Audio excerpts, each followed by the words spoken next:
அனைவருக்கும் வணக்கம். நம் தமிழ் மொழிக்காக பாடுபட்ட தமிழ் சான்றோர்கள் பற்றிய தகவல்களில் இன்று ரசிகமணி டி.கே. சிதம்பரநாதன் பற்றிய தகவல்களை பார்க்கலாம். இயற்பெயர் சிதம்பரநாதன். பெற்றோர் சீத்தாரப்ப முதலியார் மீனாம்பாள். ஊர் வண்ணாரப்பேட்டை, திருநெல்வேலி மாவட்டம். காலம் 1882 முதல் 1954 வரை. இவருடைய கல்வி ஆரம்ப கல்வியை தென்காசியிலும், உயர்நிலை கல்வியை திருச்சியிலும், பட்டப்படிப்பை சென்னை கிறிஸ்துவ கல்லூரியிலும் பயின்றுள்ளார்.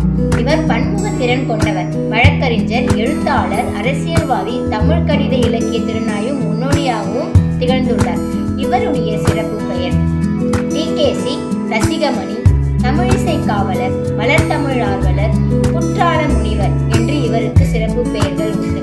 இவருடைய மேற்கோள்கள், அதாவது இவர் கூறிய கூற்றுகள்: தமிழில் எல்லாம் உண்டு, தமிழின் கவிச்சுவைக்கு ஈடும் இல்லை, இணையும் இல்லை, தமிழால் அறிவியல் மட்டுமன்று அனைத்து இயல்களையும் கற்க முடியும் என்று எடுத்துச் சொன்ன பெருந்தகை ரசிகமணி டி.கே. சிதம்பரநாதன். இவருடைய பணிகள்: வழக்கறிஞர் தொழில் புரிவதை விட தமிழ் இன்பத்தில் தழைப்பதையே விரும்பியவர். 1927 சென்னை மாகாணத்தில் சட்டமன்ற மேலவை உறுப்பினராக பணியாற்றினார்.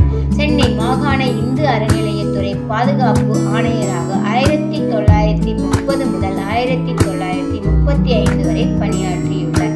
இவருடைய இலக்கிய பணிகள்: இலக்கியச்சுவைக்கு என்று ஒரு அமைப்பை ஏற்படுத்தினார். இலக்கியச்சுவை அமைப்பின் பெயர் வட்டத்தொட்டி. அதாவது ஞாயிற்றுக்கிழமை அன்று இவருடைய நண்பர்கள் அனைவரும் ஒன்று கூடி இவர் வீட்டின் முன்னாடி ஒரு அமைப்பை ஏற்படுத்தி தமிழ் இலக்கியத்தை பற்றி பேசுவார்களாம்.